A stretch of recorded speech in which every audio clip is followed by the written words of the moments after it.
Hola, ¿cómo están? Buenos días, buena semana. Espero que estén bien, que estén contentas. Seguimos avanzando. Hoy vamos a seguir trabajando en la sombra, pero vamos a hablar de la sombra para poder ayudarlos a iluminarla un poco, ¿no? Bueno, quiero contarles de alguna manera cómo de alguna manera se expresa la sombra, ¿sí? Porque por ahí uno generaliza o da ejemplos y a veces en el generalizado, en el dar ejemplos, o lo amplía demasiado o lo especifica demasiado y eso hace de que reduzcamos algo que no debemos reducir. Bueno, primer manera de ver expresada la sombra es en los sueños, ¿sí? Jung en esto ha escrito muchísimo, muchísimo, muchísimo. Yo lo voy a simplificar mucho, ¿sí? Pero para simplificarlo lo que quiero en realidad es contarles un poco cómo se expresa la sombra en los sueños. Generalmente se expresa en el mismo sexo, en el mismo género de la persona que está soñando, ¿sí? O también se puede expresar en animales. Los animales pueden representar aspectos de nosotros que nosotros desconocemos, justamente los que están en la sombra, o también pueden mostrarnos aspectos nuestros que nosotros hemos podido manifestar y mostrar en la vida cotidiana, ¿sí? O bien nos muestra para desarrollar algo que está en la mochila, como decíamos clases anteriores, o bien para mostrarnos una parte de nosotros que espera ser reconocida, espera ser vista, mostrada, ¿sí? Bien, después tenemos también las compulsiones, ¿sí? Esta idea de tener todo ordenadito, todo limpito, todo perfecto, de, por ejemplo, no poder desayunar en la cama, porque desayunar en la cama implica migas, implica que se me puede volcar lo que estoy tomando, implica que todo el orden preestablecido que yo de alguna manera me preimpuse, ¿sí? No lo puedo romper, ¿sí? Bien, esto tiene que ver a veces con una fuente profunda de angustia, ¿sí? Porque de alguna manera, si esto lo hago porque a mí me gusta el orden y me gusta que las cosas se mantengan ordenadas y limpias, es una cosa, pero ya cuando detrás de esto hay angustia y no puedo no mantener y ser ordenada, ahí ya hay una compulsión, ¿sí? Y eso habla de algo, ¿sí? Que está en la sombra, que está esperando que uno lo escuche y lo observe y lo vea y se haga cargo de que está, ¿sí? También hay impulsos. ¿Vieron cuando uno dice, el lunes empiezo la dieta? ¿Sí? Y después empecé a comer, empecé a comer, empecé a comer y no pude parar. O cuando, por ejemplo, sucedió algo X, no importa, y mi reacción es desmedida, esa cosa así que sale y brota y que digo cosas que no quiero decir y que después digo, ay, ¿qué dije? Bueno, esos impulsos hablan de la sombra, ¿sí? O sea, cuando yo ya exacerbo una respuesta frente a una situación que a lo mejor no representaba semejante respuesta, es mi sombra que está empezando, ¿sí? A querer salir, quiere manifestarse y salen impulsos y salen compulsiones y salen situaciones o momentos en donde uno por ahí le parece impensado que tenga que reaccionar o que pueda reaccionar de esa manera. Bien, ¿de qué otras maneras podemos ver manifestada también la sombra? Sí, la podemos ver manifestada también en síntomas físicos, síntomas emocionales. Por ejemplo, la culpa. Vamos a hablar de la culpa, que es algo de lo que muchas veces se habla y me preguntan y de lo que conversamos en sesiones y demás.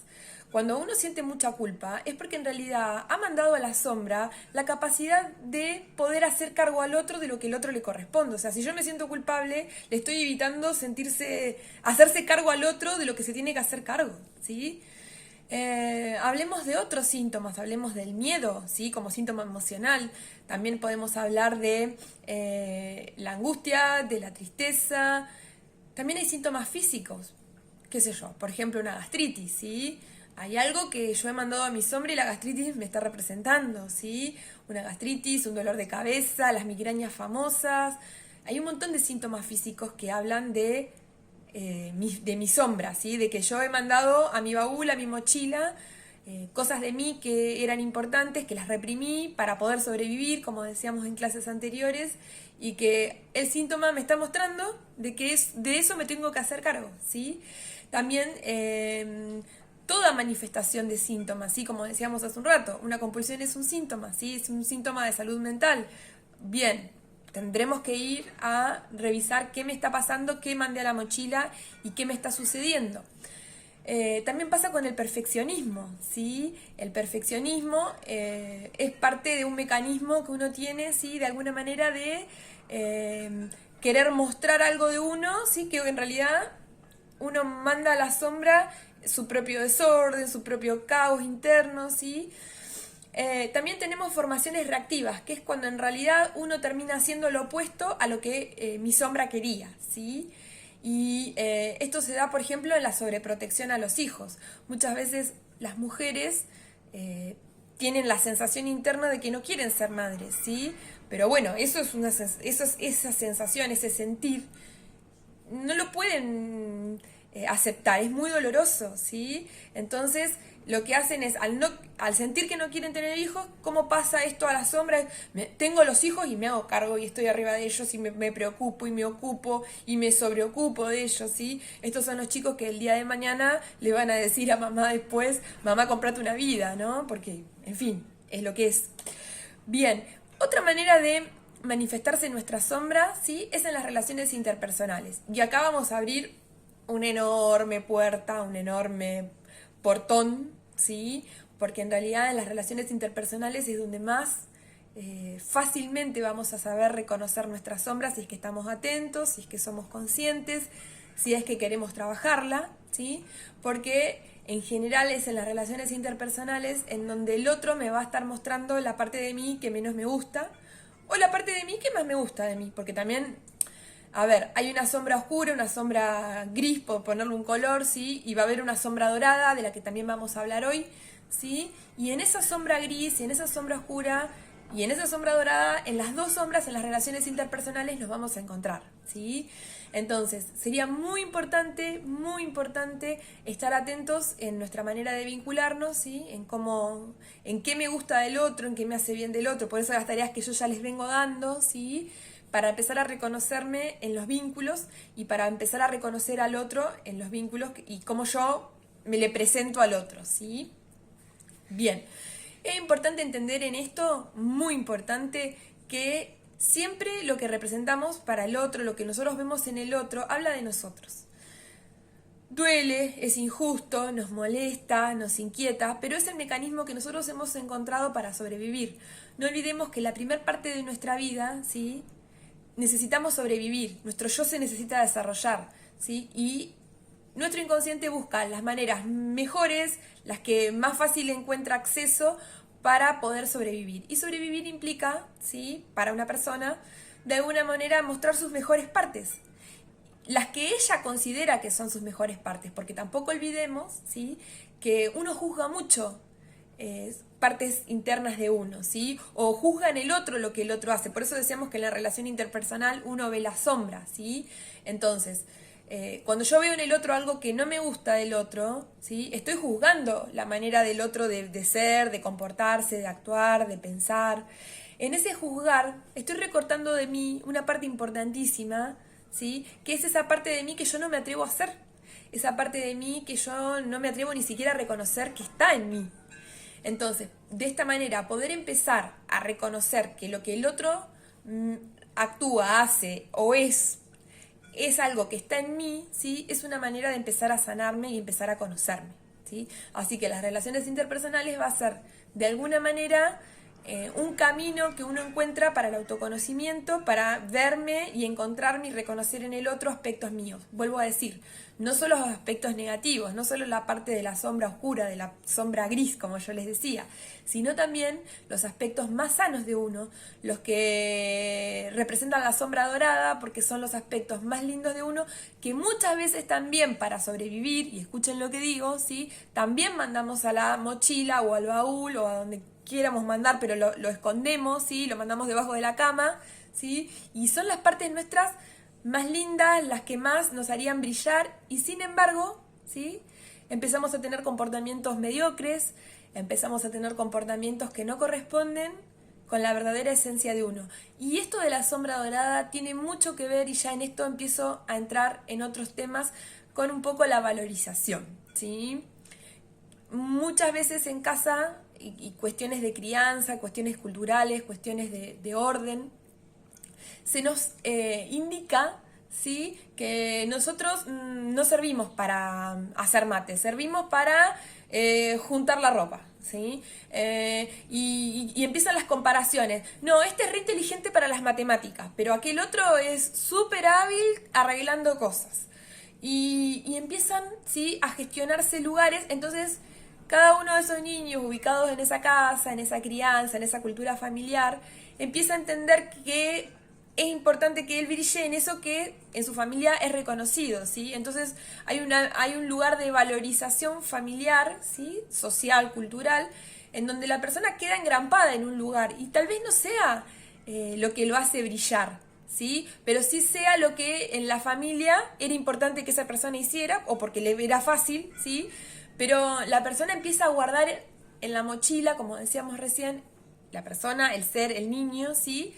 Y empieza a desarrollar su yo a partir de lo que los demás le manifiestan que es importante y que es reconocido, ¿sí?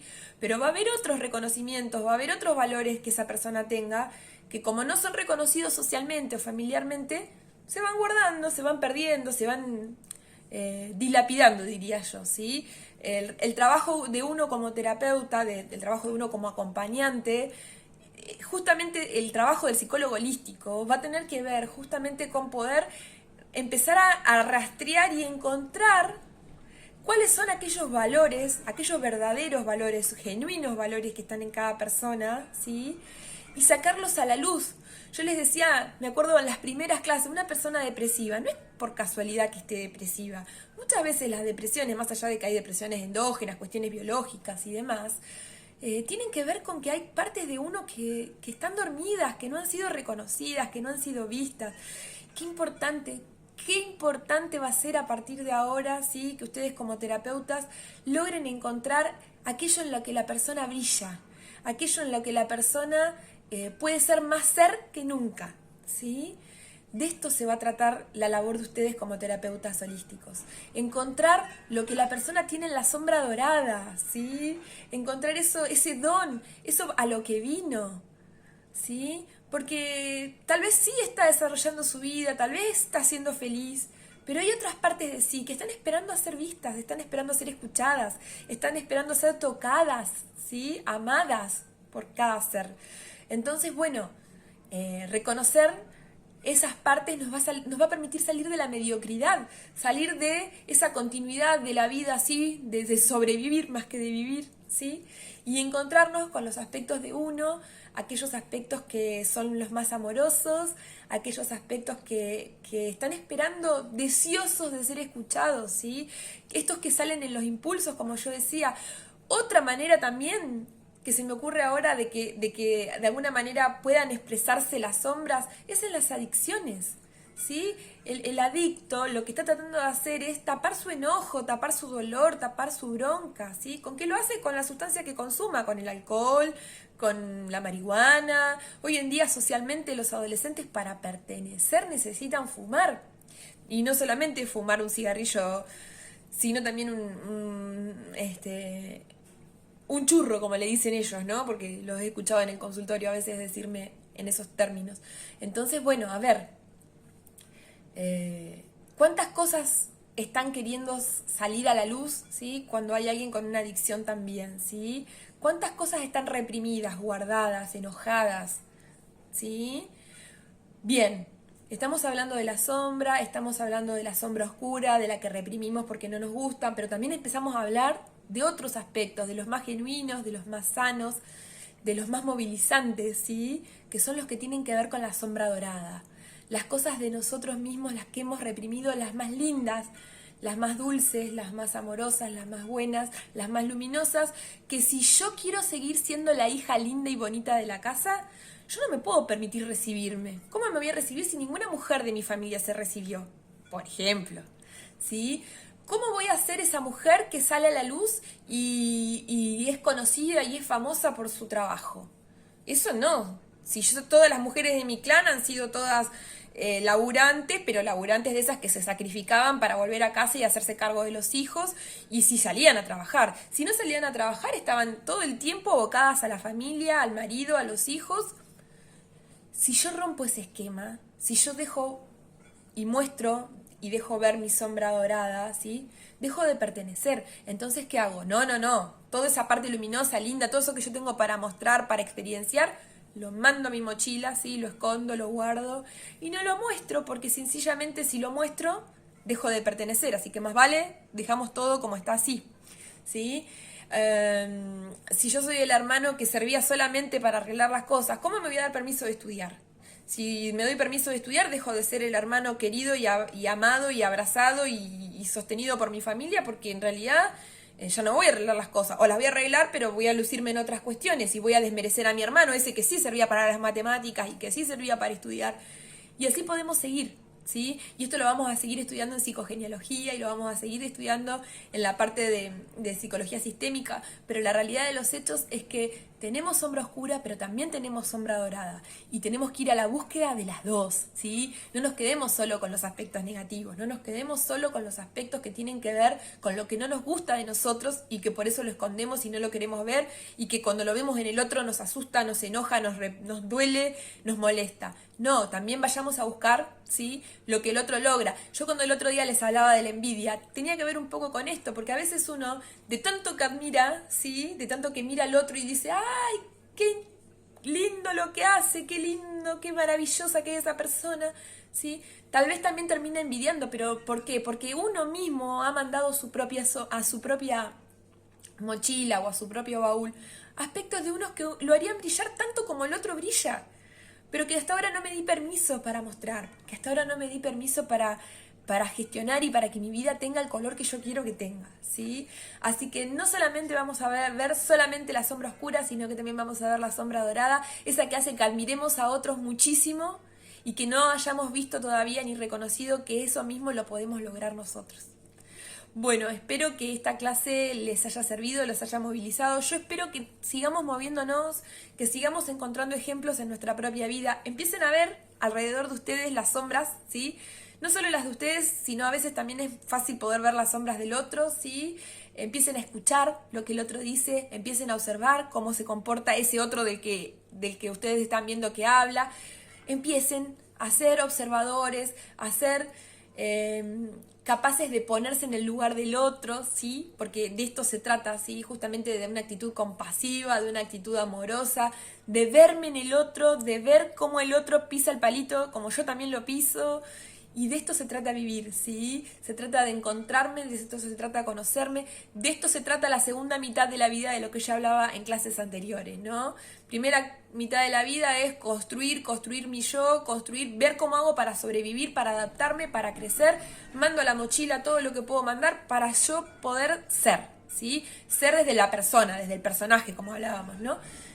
Segunda mitad de la vida, voy a ir a revisar qué guardé en mi mochila, voy a ir a ver qué encuentro ahí y me voy a hacer cargo de todo lo que encuentro. De lo oscuro, de lo negativo, pero también de lo luminoso, de lo dorado, ¿sí? De esta sombra, y ver cómo rescato los dos y me hago cargo e integro, ¿sí?, ambas partes.